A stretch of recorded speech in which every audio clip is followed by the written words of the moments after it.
Gotta let our team stroll in here. B for victory. Good morning, Bitcoiners. Indeed, good morning, Bitcoiners. Let me make sure my audio is the right way. It looks like everything's good. Video's running, no problem, it looks like. Got a good, strong internet connection today. I'm winding down my time here in the South. We're just over 2 weeks left here, and we'll be heading up to the farm. I'm going to be staying in Montreal for a while too. We're going to be building a little post and beam kind of cottage at the farm in Vermont. Not big. I want to get around the permitting, so it's going to be really small actually to not have to get permits or get fewer permits. Should be good. Got some great comments this morning. Enmity with the good morning. We got a PH with the good morning. Good morning, PV Coffee. Sun up. Bon matin à tous. Whoops, it moved. Good morning. Good morning. What a great morning. It is a great morning. One of the best ever. Bon matin à tous. Good morning, everyone. Bright shining stars of digital energy, Kevin Opar says. Indeed. We're going to talk about that today. The bright shining stars. Hello, P-Man Van. Good morning, all. Good morning, all. So, I had a little look outside. It's pretty bright. The sun is super duper up. And I had a look at one of those cool mempool visualizers. Everything was happening. Bitcoin's running, no problem, right? We got nothing else to do here but have a coffee and talk about what's new.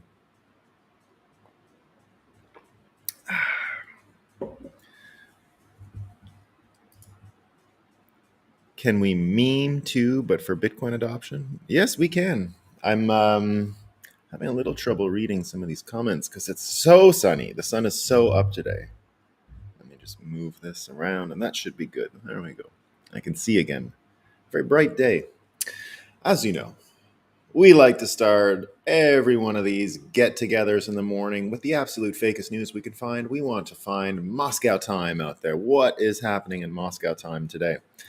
Well, people are stressed about the cost of food and everything that's going on with inflation at the grocery store. It's pretty bad. It's pretty bad. I was doing the numbers of the day, and even here on the island of Barbados, where I would say we're not having as much inflation because things were already expensive. It was already an expensive island to eat, comparable, let's say, to New York City as far as groceries go. It's hard to get stuff here. Now, some things are a no-go on the island, which is no problem with me because it's things like potato chips. You know, potato chips are like $1 million a bag here because they just don't transport well. I mean, seriously, like $15 or something for a bag of chips.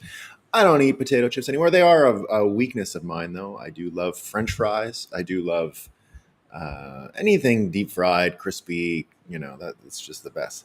But of course, I have taken to making my own with beef tallow, or very abundant supply where I live is duck fat. So there's a huge duck farm where I'm from in my hometown. So I can get duck fat pretty easily. Around here, I use coconut oil for almost everything. Very abundant.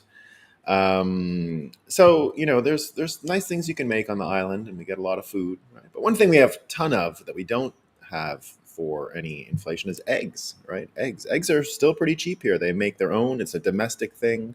They don't have to import them, so we get them at a pretty nice price. We haven't had any of the egg shock that you guys have had in America or Canada, so eggs are pretty good.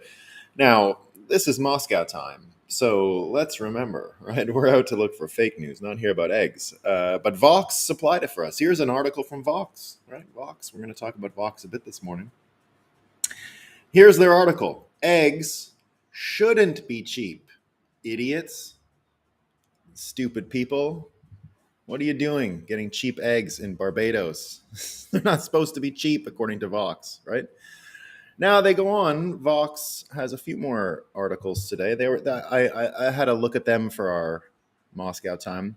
Here's another one. Now, pay attention to the last two words of this title. And if you haven't heard, McDonald's is laying off a bunch of people. McDonald's is laying off a bunch of people, corporate folks, right? And here's their title. This is with no sense of irony. This is Vox's title.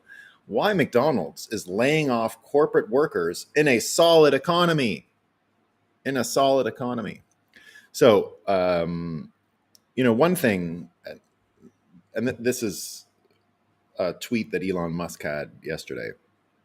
What he said was, it is media's control of what to write about in the first place that is far more insidious than having some facts wrong in an article.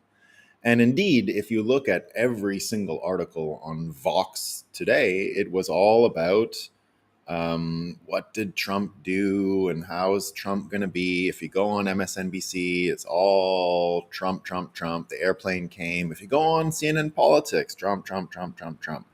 Just nonstop Trump, wall-to-wall Trump after yesterday, right? Wall-to-wall Trump coverage. And when Elon Musk wrote that yesterday, he was really talking about what happens when you focus attention on one story and omit all others. How much have you read about the banking crisis in America? We seem to have Vox, who is now projecting that the American economy is fine. It's got no problems. I mean, it's such a mystery. Why are people getting laid off at McDonald's? I mean, God, the economy is doing so great. Now, there are some parts of our economy that are doing well, right? That's definitely happening. But when you stop and think about the focus the media has, we've heard it in media studies for years, right? It goes right to the whole concept of video and how there's a frame and photos as well. Of course, everything that's excluded from the shot, from the frame, isn't part of the story. And we've seen a million times. There's that one where the media is looking at, it's a meme where they're looking at a cartoon of a person getting stabbed and running away. And then if you block it out, the person is defending themselves, and the person stabbing, who's the aggressor, is actually trying to protect themselves from the other person who's stabbing them. So anyway, if you haven't seen the picture, the point is you can have a totally different story if you change the focus of the lens, if you widen the screen, if you widen the zoom, you can get a completely different idea of the story happening. And indeed, that's really what goes on when the media decides to focus on one story or the other. So you could probably do fact checking all day long on MSNBC's feed.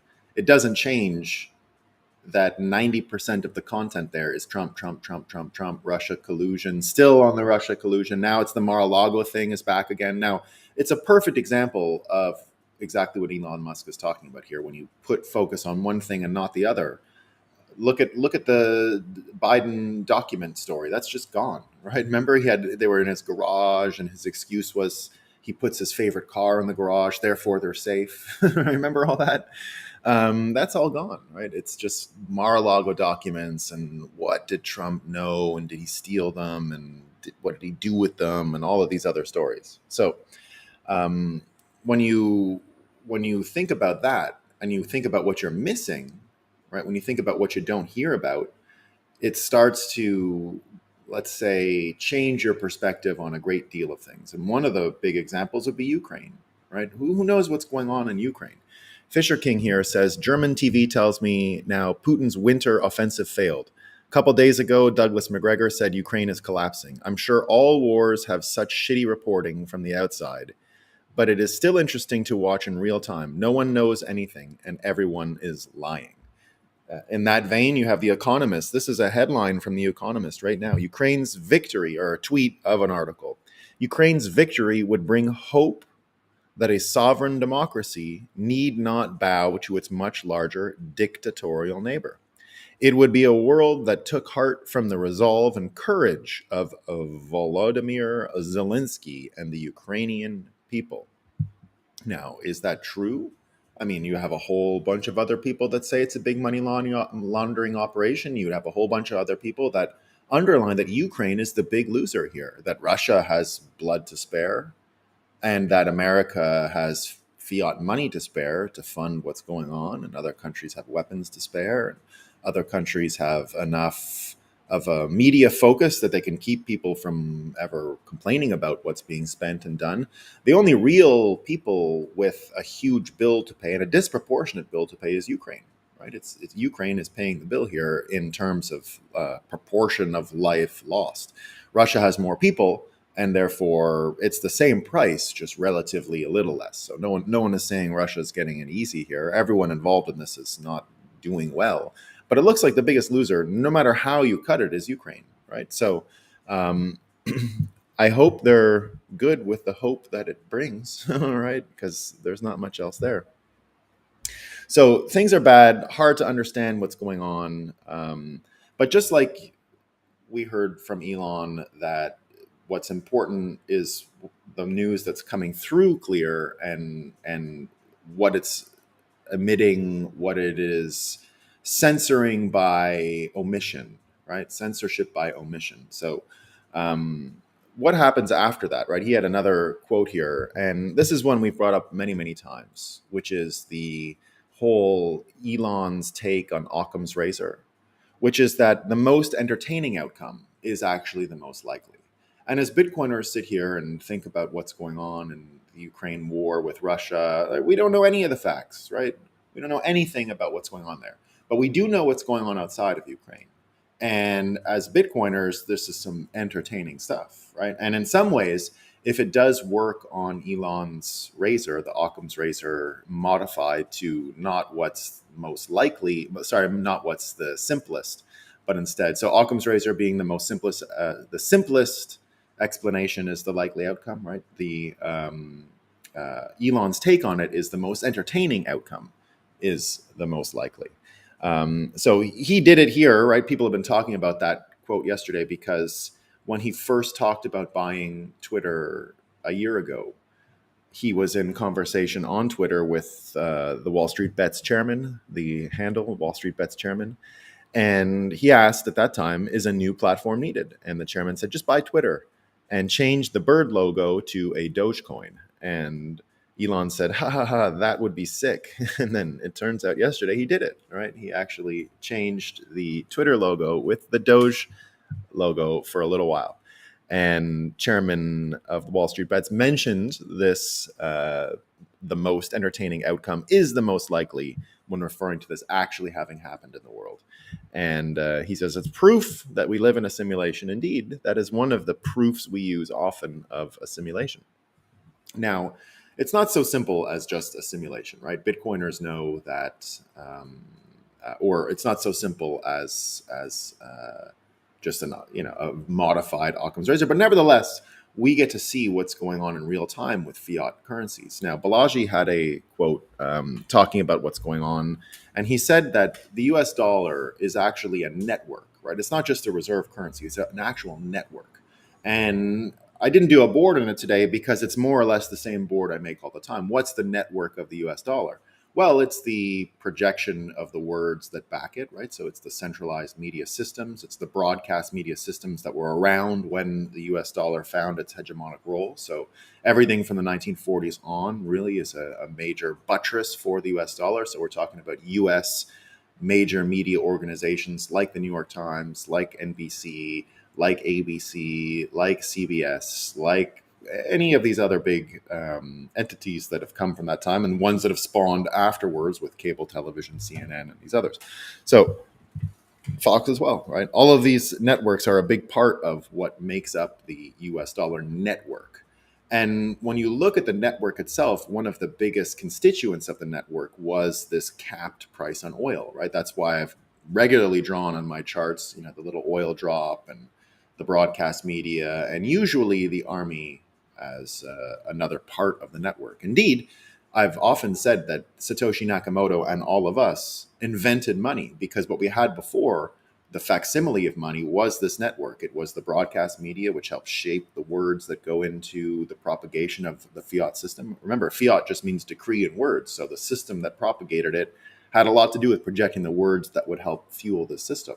The next part was the industrial military complex, which helped make sure there was a monopoly on the market for oil, which was the US dollar, right? We've talked many times here about how anyone who tried to break the monopoly in markets for energy and USD met with a very swift end, and that would be the case of Iraq and the case of Libya was just a recent example 10 years ago when they talked about creating a pan-African money backed by gold, and we're going to sell their supplies to people outside of the US dollar network. So Balaji is entirely right? It is a fiat network.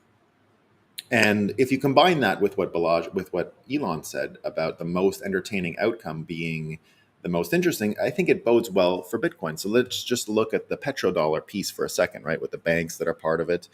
What have we seen in the past few days? Well, first of all, probably the biggest slap in the face Biden has received since he became president was just delivered by the Saudi prince when they were talking about him and the Saudis selling oil to countries and settling in different currencies, as well as the benefits they're getting, which we mentioned yesterday, are now nuclear energy. So we found out over years that Saudi has been asking for support from America to develop its own nuclear energy systems.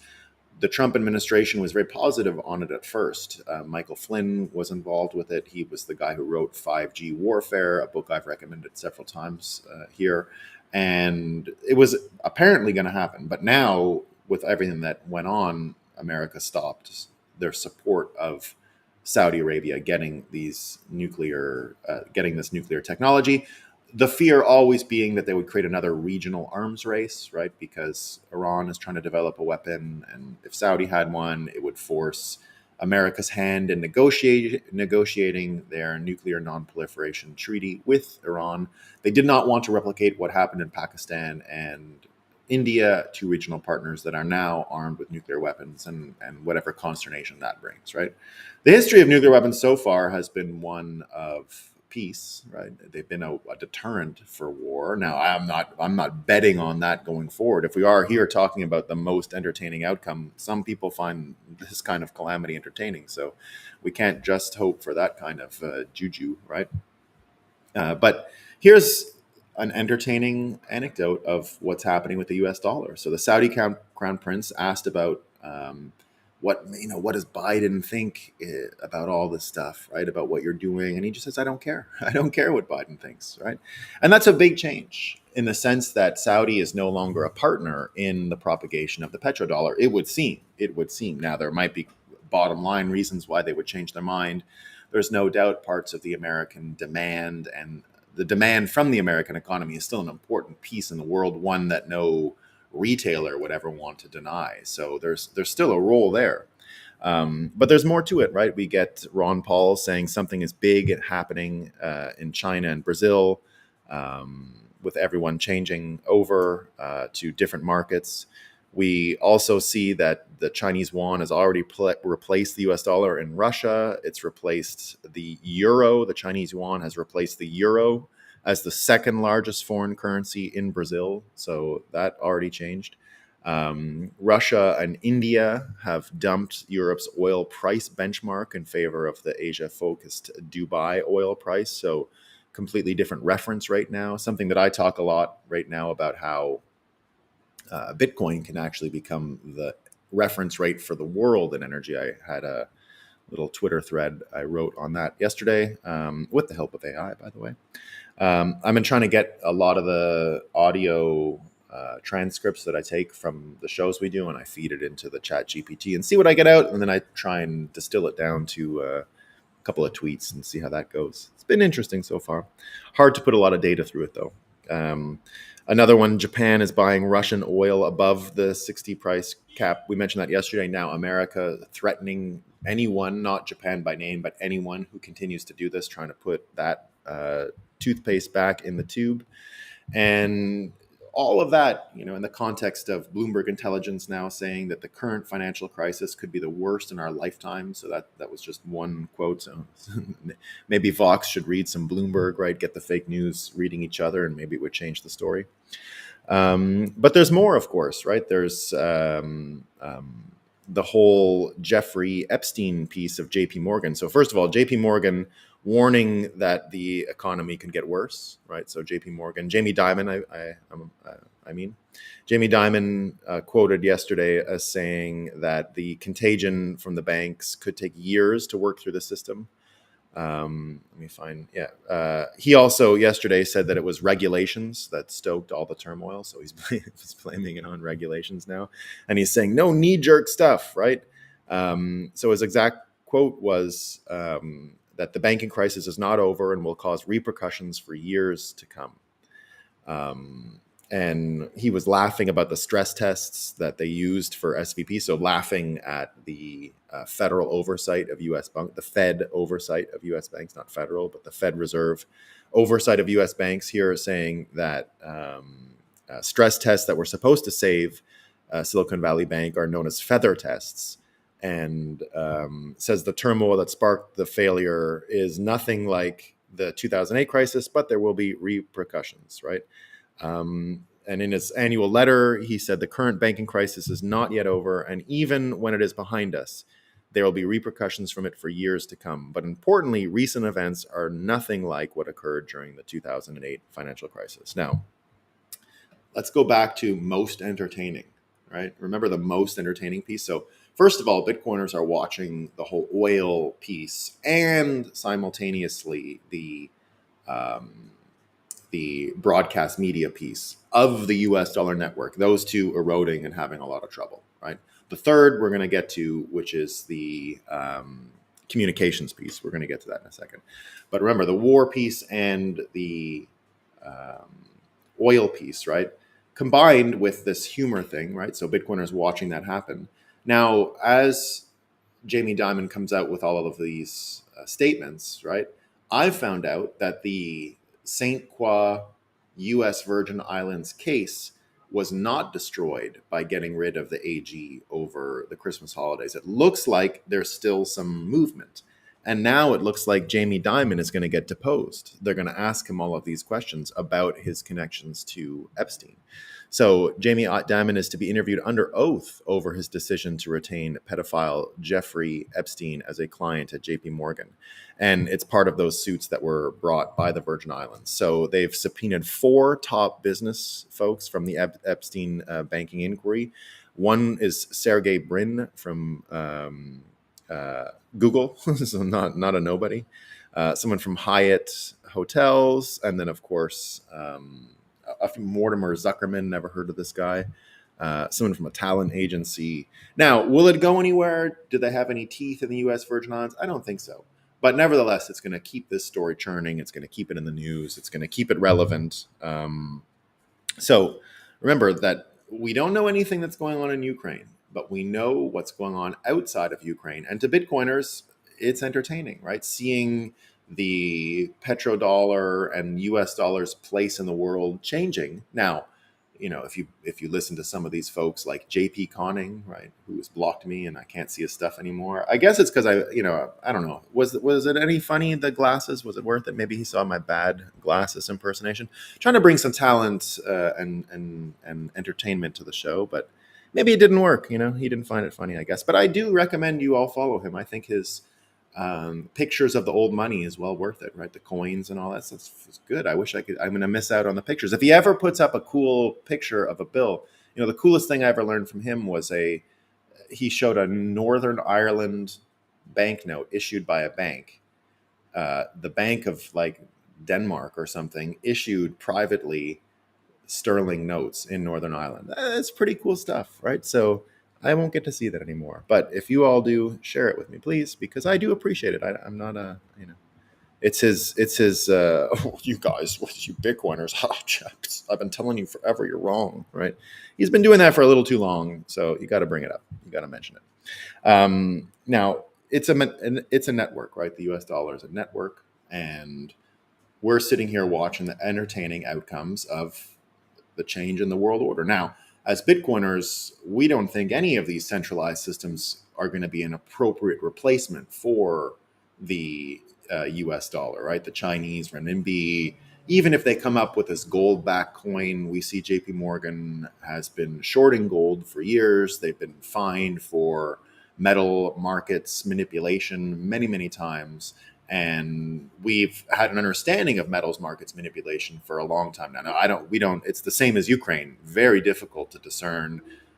Economists, finance journalists are some of the lowest quality out there. and aren't really digging. If you ask any of these Wall Street silver people, if you ask anyone who's a gold bug, they'll all tell you that precious metals have been paper traded for years, have been manipulated for years, and can't really find their ground because the fiat manipulation system is so strong, right? JP Morgan has unlimited amounts of firepower to manipulate the markets. So now, Bitcoin is different, of course, right? But we've seen Bitcoin, if you're not aware, Bitcoin's price is also manipulated, right? The network itself is not manipulated, but the price is absolutely manipulated. That's never been in question, I don't think. And I've said it many, many times here that Bitcoin's price is manipulated the same as others.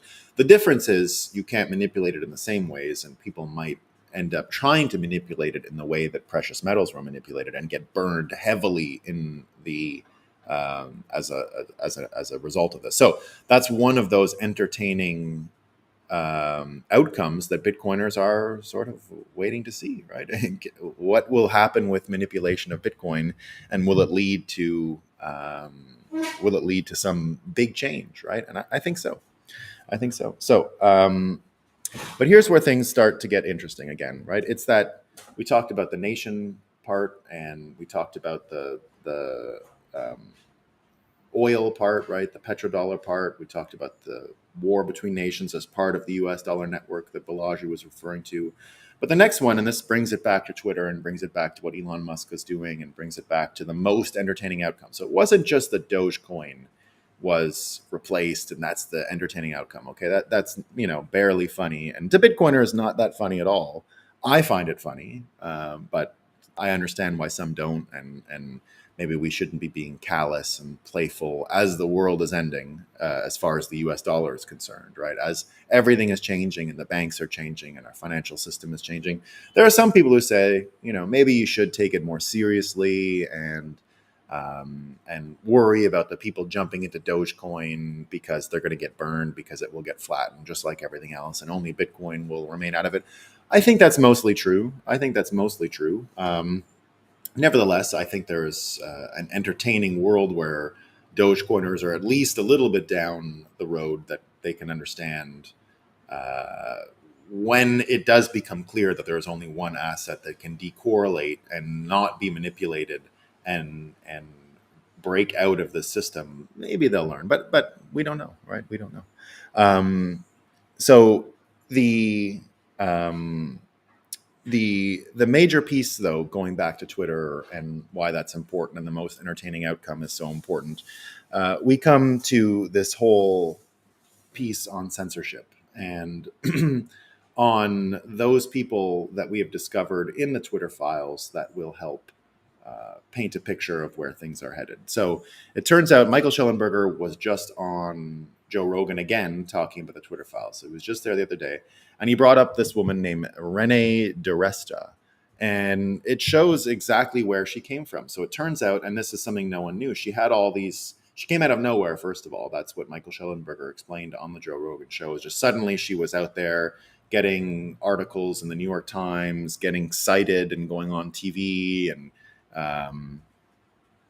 she was the one who wrote the Senate report on Russian bots originally that was used to justify election interference in the 2018 midterms when they said Russian bots are all flying to one account. It was the entire background for the Hamilton 68 fake dashboard where they just sent names by hand to Twitter to censor because they were not Russian bots and just people saying that America should do this and America should do that and da da da da. So it turns out that there's this growing body of evidence that shows that all of these people were demanding censorship of American citizens, mostly based on her work.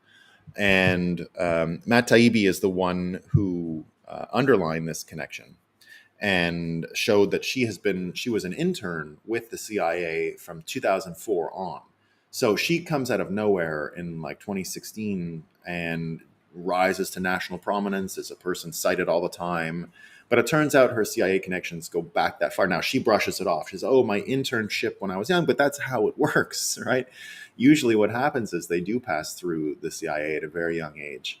And from there, I've seen it. I saw it live and in person in Canada. This was something that I recognized and happened to lots of people.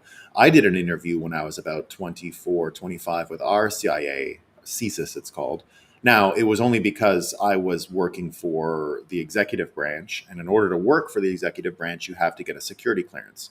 I was hauled in because they had all kinds of questions about where I'd been, and I had already crossed a lot of borders by that time in my life. So I had been going from, I'd lived in France, I'd lived in South Korea, I'd been traveling all around. I'd already traveled through Russia, and they wanted to know. They knew all the places I'd ever been, which was news to me. That this was an old form of a passport. It was before any of the mechanical biometric stuff that would go in, and there was not even computer systems that would log when I would enter countries. I crossed some pretty obscure borders, so I didn't know that there was a way that this was all tracked. And I mean, I could assume. I wasn't hugely surprised, but when I went for this interview, they knew everything, every border I'd ever crossed. They didn't know what I was doing there, but they would just have a casual conversation. Very interesting to see how they operate, by the way. And they would just have a conversation, get you to tell stories, and just like this, right? What were you doing there? Was it fun? But then they always double back to something you said. They had a way of always doubling back to something you said 3 or 4 statements ago, and they would see if it jived. And really strange questions, but ones that would keep you off balance. So if you were lying, it became very difficult to keep the deck in order. I wasn't lying, so I was just telling them everything that I was doing. I just needed the security clearance because I wasn't able to actually go into my office until I had it. And I needed to get in there. I had a bunch of stuff to do and all that stuff. So finally, I went through it all. But I got a sense of what they do, and I got a sense they kept trying to contact me afterwards, right? You got to come back. You got to do this. Where are you going? Crazy stuff, right? But when you're involved in the political end, especially in the executive branch, the way I was, and you're not coming from the government, they can't actually touch you or really talk to you because you're already involved with something that is not exactly working for the government. I don't know if you realize that, but when you work for the political part, you can be fired for any reason. You're something called exempt staff. So you don't have any normal employment rights, right? Because we are purely there for politics. We don't have any protections of employment or anything like that. So when I went through all that process, I was, maybe 24 years old or something like that, 25. It was very surprising to see how this stuff worked and how it operated.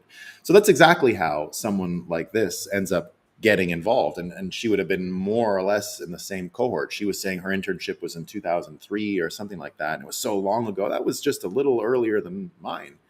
Now, again, my work at the time was with the executive branch, never had anything to do with these other people, but I got to see it. Now, the person I worked directly for was an actual spy in his previous life. He had become a senator after, but he told me all these secrets about how this stuff worked and just the mechanics, right? He was a commercially based spy, helping push Canada's seafood industry, and then he went immediately after to work for the biggest seafood guy in the country, right? A major billionaire seafood.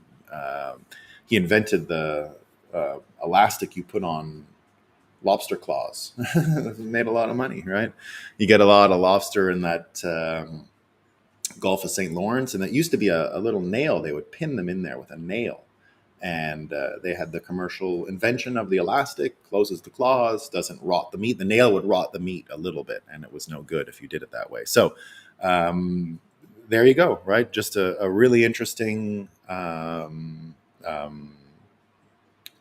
really interesting fella, totally into Bitcoin, totally got me going on that path. Told me to quit politics to go into Bitcoin at a very early time, and said that's the way to go. This whole thing is going to shit. It ain't gonna work, right? He already knew at the time things were going to get bad, and he was definitely very prescient about all that. He ended up getting kicked out of the party. He got kicked out of the political party, so he sits as an independent now. And interesting guy. I still chat with him all the time. He got kicked out basically because he wanted to take politics out of the system, and they didn't like that. So finished. Anyway, let's get back to the interesting stuff, and that is that the most entertaining outcome is the most likely, right? Exactly what Elon says. So now that we have this idea of how far censors have gone into the system. It might be such a big problem. I mean, such a big problem that the human mind almost can't comprehend. A little bit like what we're seeing with the dollar, right? Both of these problems, to people who aren't persuaded, like Bitcoiners, who haven't been looking at this for a long time, have actually zero knowledge or zero projections or zero predictions on what happens after. It all looks like you're staring off of a cliff, right? And there's nowhere to go. So the human mind can't really face it. It will turn away from such of a calamitous, difficult situation and seemingly complex situation to understand. Bitcoiners, luckily, have seen through it, know it's not a dead end cliff, know that there's this amazing way to get away from this dangerous situation. And that's the thing we're trying to spread all the time, which is why outcomes from this point, this cliff that we're on, are entertaining to us because we have predicted a better world after them. But not everyone has. So when you stop and you think about the situation that Twitter is in, and this is part of narrative bias, which we talk about a lot, right? The human mind thinks in terms of 3-act plays, right? We've watched so many movies in our life. We've watched so many TV shows in our life. We've seen so much. We've been entertained for so long. The most entertaining outcome usually follows the 3-act play model, 4-act, 5-act. Nevertheless, introduce the characters, put them in a terrible position, and then they get out, right? The 3rd act is them getting out. And the terrible position that you're in is what we're all living through right now as Bitcoiners, right? We are in this terrible position of the fiat system collapsing around us, but it's not quite collapsed yet, right? And we haven't quite projected our vision of the future into reality yet. So we're in this middle ground where we're not into the 3rd act. We're still at the end of the 2nd act when it looks like everything is like all hope is lost, right? But the human mind operates that way. And here's, the Twitter movie, and this is what Scott Adams said about this 3-act play and what's going on with Twitter. And I'm going to add a 3-act play to Bitcoin just after this. So Act 1, Musk overpays for Twitter, learns it is a dumpster fire on the inside, fires 75% of staff, still bleeds cash. Act 2, present. A leaner and scrappier Twitter starts slapping context notes on the mainstream media's fake news tweets and everything he did with New York Times yesterday. But I'd say the 2nd act is even more. They're starting to get into the corruption. They're starting to uncover with Twitter files how exactly, in the end, the US dollar network operates, right? Because the motivation here has been to keep US dollar in Iraq, in Syria, now in Ukraine, with all the sanctions, complaining about Japan, going around the sanctions to get Russian oil above the sanction cap, people complaining about Saudi Arabia not caring about what Joe Biden says. So all of that destabilization and change is part of this story that's going on. And what does the 3rd act look like, right? So he asks, what is the 3rd act? Scott Adams doesn't say what it is, right? But here's what it might be. Now, again, just like the US dollar being such a complicated situation, people don't want to face it. We've seen a lot of people get taken out by the Twitter files. We've seen a lot of people get taken out already. But we're not quite at the final story. We have this whole time Elon Musk talking about the Fauci files. We still haven't seen the Fauci files. People are saying, where are the Fauci files, right? What's going on with the Fauci files? Well, War Clandestine has a interesting breakdown of it here. And he says that the Fauci files could be this. Matt Taibbi revealed in December that we would cross the bridge eventually, and that's the Fauci files.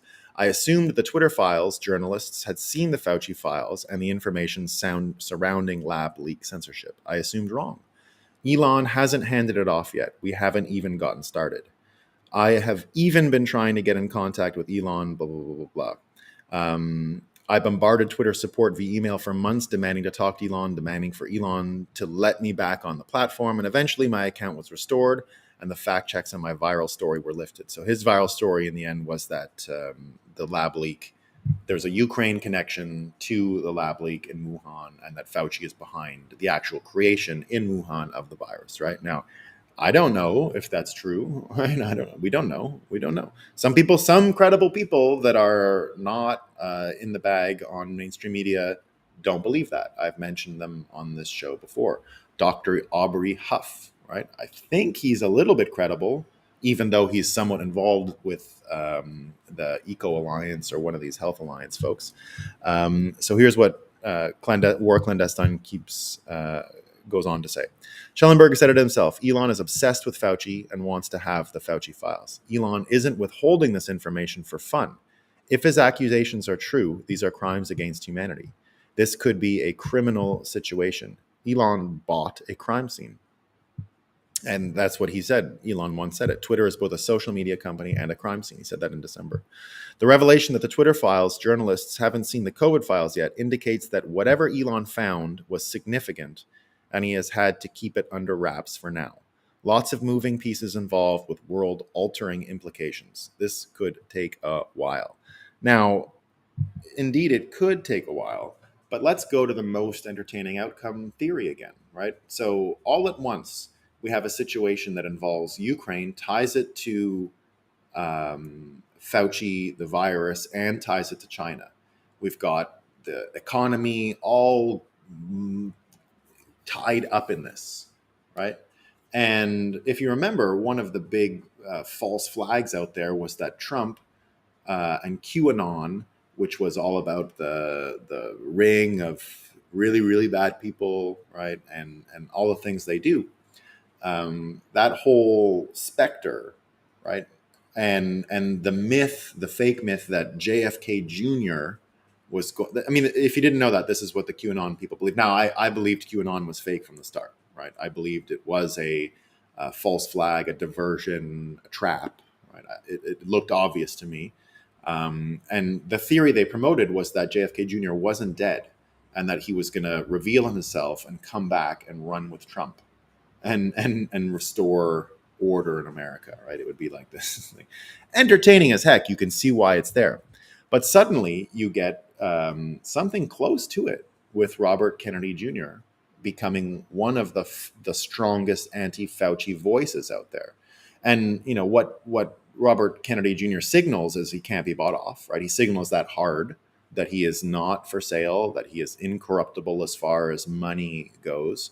He's had many chances in his life, you would imagine, and he continues to take a tone that's very different from the rest of his party, the Democrats, right? The Kennedys were always Democrats. And here's what he says about everything going on with money now. So we've heard him on everything with Fauci, right? He believes all this stuff that War Clandestine said about Fauci, right? Maybe not all of it. I don't know if he ties it exactly into criminal responsibility in China, but he certainly says Fauci is a very corrupted person, heavily involved, directly responsible for what's going on, what happened in America with COVID-19. Here he is, Robert Kennedy, now getting involved in the US dollar argument and the petrodollar argument and what's going on with the American empire, as well as the network. Remember what Balaji said, that the US dollar is a network. It's not just a currency, it's a network. This is Robert Kennedy precisely understanding the network of the US dollar and the implications of all the change we've had in the past couple of years, maybe due to Fauci and all that other stuff, right? Here's what he says. The collapse of U.S. influence over Saudi Arabia and the kingdom's new alliances with China and Iran are painful emblems of the abject failure of the neocon strategy of maintaining U.S. global hegemony with aggressive projections of military power. China has displaced the American empire by deftly projecting instead economic power. Over the past decade, our country has spent trillions bombing roads, ports, bridges, and airports. China spent the equivalent building the same across the developing world. The Ukraine war is the final collapse of the neocon's short-lived American century. The neocon projects in Iraq and Ukraine have cost $8.1 trillion.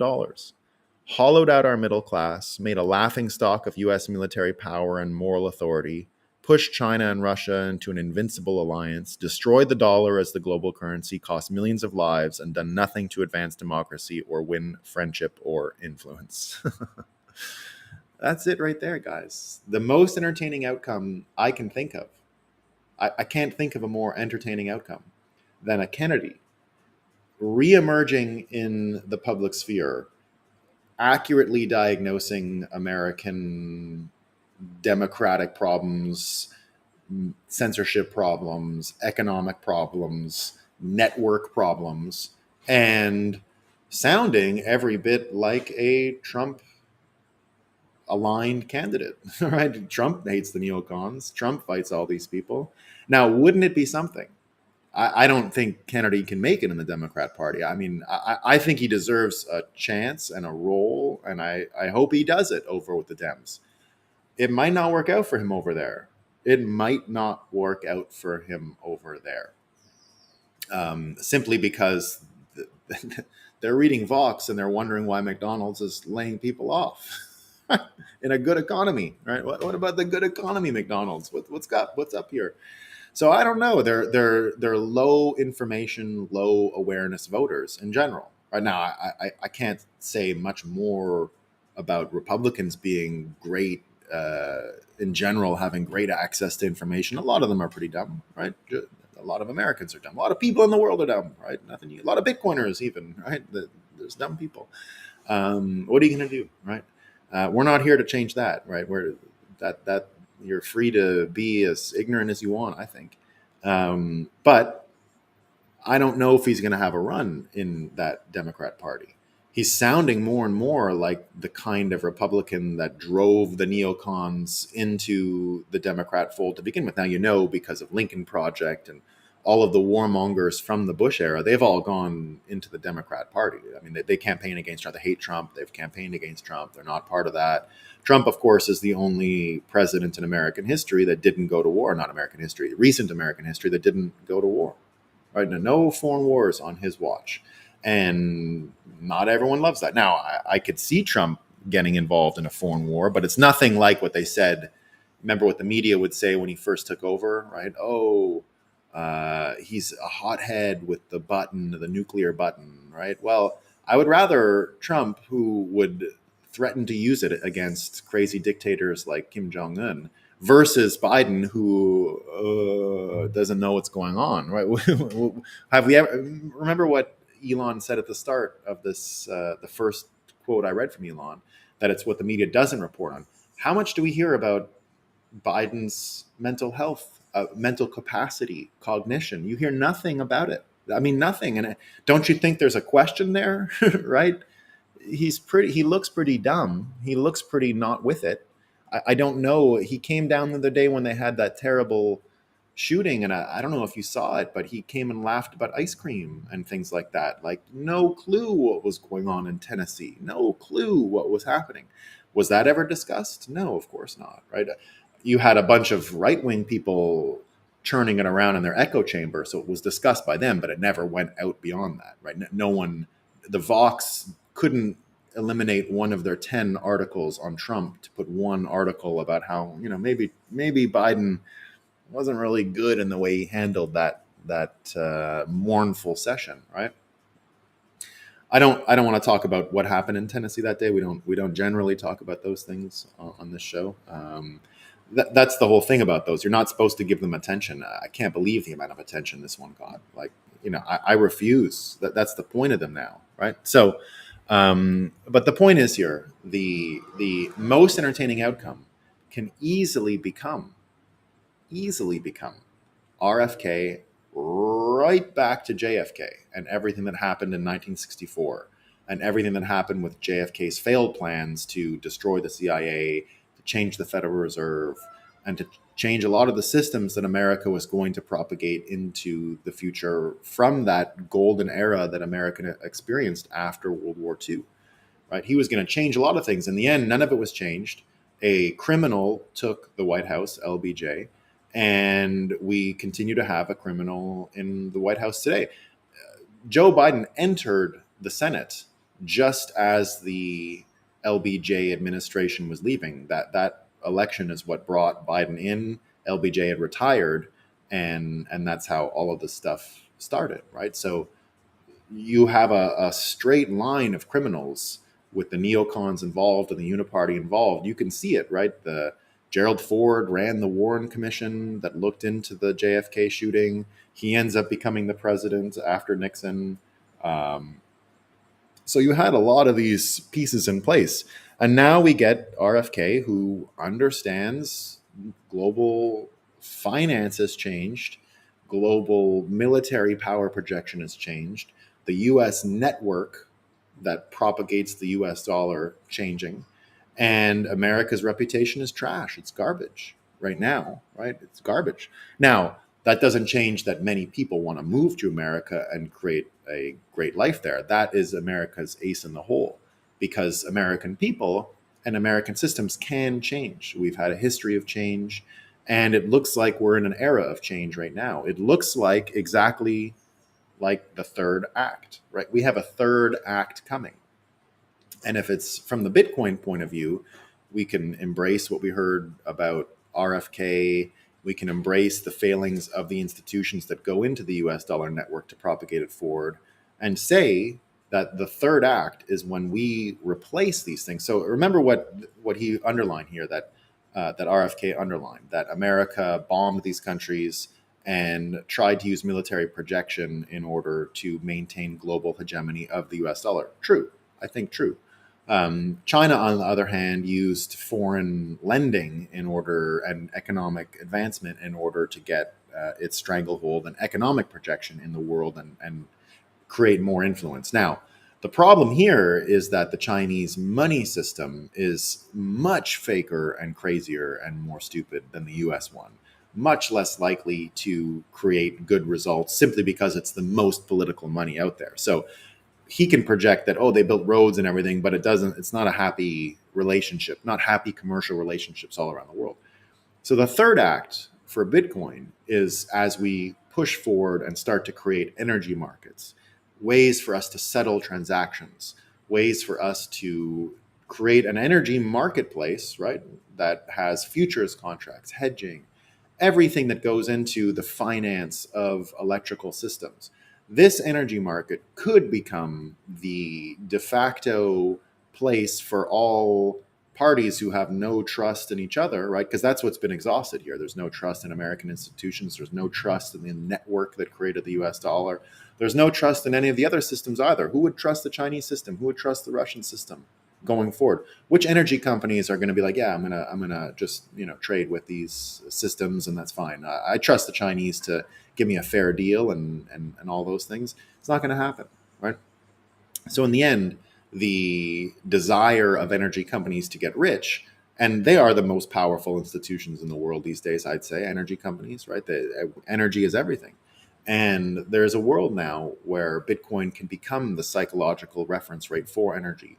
And simultaneously, and this is the entertaining part, end all trouble we have with US media, US politicians, and US military. It would take away any of those weaknesses. So we're getting close, guys. We're getting close. The age of the moon landing. Mm-hmm.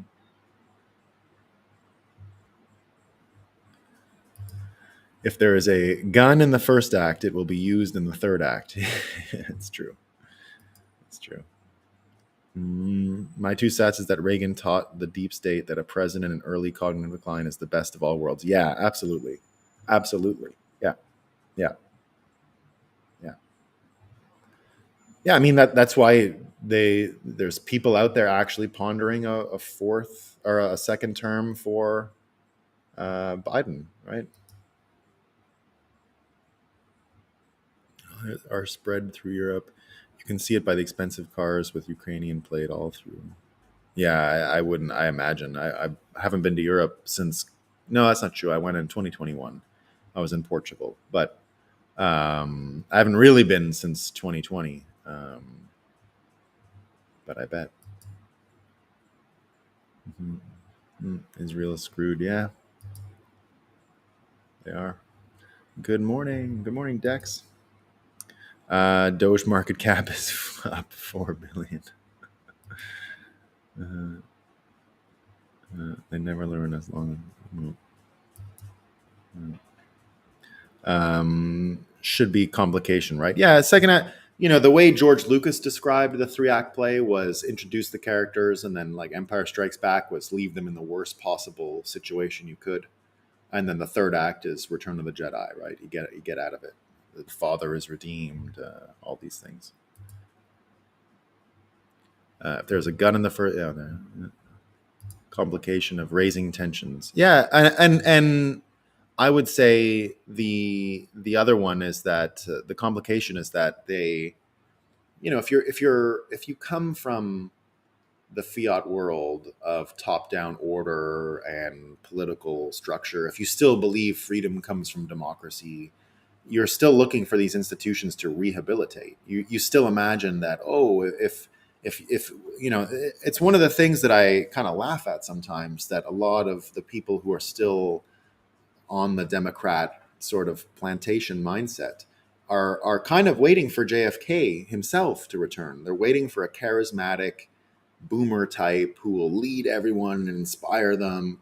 Instead, we get RFK with the voice trouble. And now he sounds a lot better. He had the voice. He had an operation. I don't know if you guys noticed. He had an operation. It's passable. I think it's not as difficult to listen to as it was a year ago when he first started being public about Fauci, or a year and a half, 2 years ago now, I guess. The first time I started hearing about Fauci or RFK, I think, was 2 years ago. When he started talking about this stuff. So he had the voice was really no good at the start, but it's gotten a lot better. And I think whatever procedure he had makes him a viable candidate now. The voice, I really did think, was limiting. It was hard for him to express himself. Now it looks like he can express himself fully. So entertainment, guys. Entertaining outcomes are the most likely.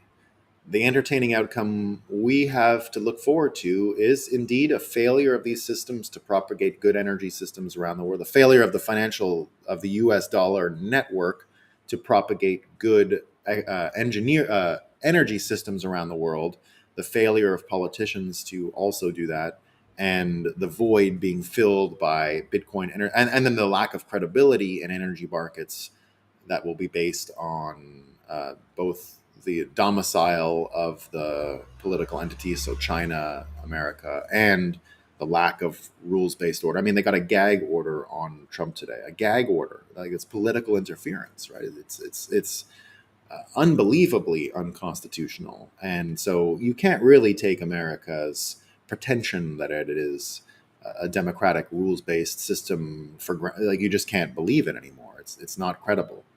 Trust is eroded completely. So you got now this investigation, like I mentioned, JP Morgan. How entertaining is that going to be for American institutions? You get the Epstein thing involved with Jamie Dimon. I mean, we're going to get some amazing stuff there, right? And all it comes down to is Bitcoin has to solve the energy problem. And I think we win the whole pie. I think we win everything, which is a very entertaining outcome, right?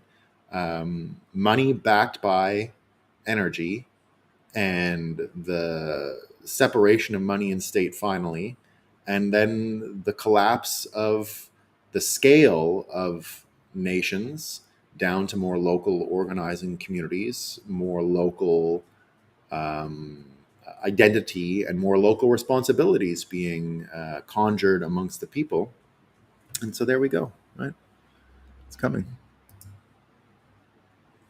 Your thoughts on the fourth turning? I said the theory, but it seems like there are so many continual triggering events, yet nothing wants to ignite just yet. Not complaining just makes me ponder. Well, I think everything is igniting. I mean, you don't need between AI and Bitcoin, you already have enough there to break free of the nation state as an organizing principle for global affairs, for your own personal affairs. And you're starting to see, everything is inevitable. Death and taxes. Is it? Right? Is that true anymore? I don't know. Might not be. And you're seeing a lot of people who are figuring out how to get out of American taxes by going here, different jurisdictions. You're seeing a lot of jurisdictional arbitrage, which is something you would need in order to change the world and the way even the fourth turning predicts. So we created this really centralized system, and it's falling apart, right? The United States can become the United States are in just one generation, in a number of years.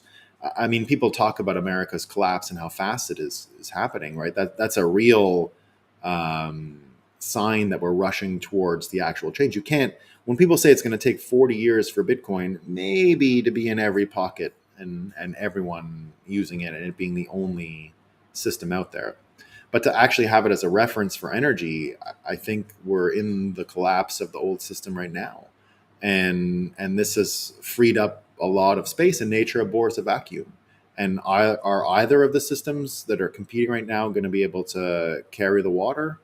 I don't think so. That's my feeling. I think the more entertaining outcome is that everything we said will come true. And it's like I say a lot. Bitcoiners, it's kind of the thing that people criticize about Bitcoiners, right? Bitcoin fixes this to everything. That it's like a derogatory meme. The truth is, once you start calibrating your own life using Bitcoin, as far as just the simple process of saving, work, uh, do some work, save your money. Once you start living a little more simply like that, and you start actually finding the progress that comes from not striving for any um, just a different material orientation, right? And the the prestige of the credentialism that went into the old system is not really a factor that motivates you anymore. Once you start going through those processes, and you can start to see that you're already free, you didn't need things to change in democracy. And now with AI, I really fundamentally believe it is. I mean, AI itself is not going to be this super intelligent thing that rises and changes the world. I don't think, anyway. I think in the end, it's a way to maximize your own creative output and to be your friend and assistant and helper. And so, with just these two tools, I think you can already sort of say, well, we've already traversed in some ways into the new golden era for some people, and it doesn't mean there aren't bad things happening in the world. But the future is simpler, and Bitcoiners have been able to imagine a simple future of abundant energy and incentives that calibrate so that everyone eats healthy and is physically more healthy and is able to rise in overall awareness. Right, that's the problem of where we're left with the fiat system now, is that people's general awareness, in order to propagate the system, is suppressed so much that they're on anxiety and fear as an operating system, and that's what has to change, right? That's the thing that's causing all of this calamity around the world, and in particular in America, why the country is so unsafe right now, why everyone's fighting all the time. But you can only sustain that for so long, right? I think there's an appetite to get over it. Bitcoiners just happen to see the road clearly in front of them. Not everyone sees it, and so they're stuck in waiting for a politician, or believing political systems are going to help them, or worrying about a mean article that was written and didn't have all the facts and wasn't fact checked and it's fake and a lie. All of that stuff is what opens this vacuum for Bitcoin to come in and solve these problems, because it really is just about the proper alignment and incentive structures that will help us move forward. So we're getting there. We're almost there. They have paused. Is weird. Why 6 months? Yeah, I don't know. I don't know. I don't know. I think it's just because it's moving quick. Um, but I don't. I don't. I mean, I still. I get why corporate created AI is so dangerous, because of the censorship and the social engineering, which would be kind of worse than TikTok even. But I do think we're gonna spring them, and they'll be like Tomodachis for individuals. All right, team. That's all I got for today. Slow news day, kind of, right? But slow news day. Compare it relatively, right? This would be the craziest news day ever if it was, just a few years ago. But a little slow today. All right, team. See you tomorrow. Peace.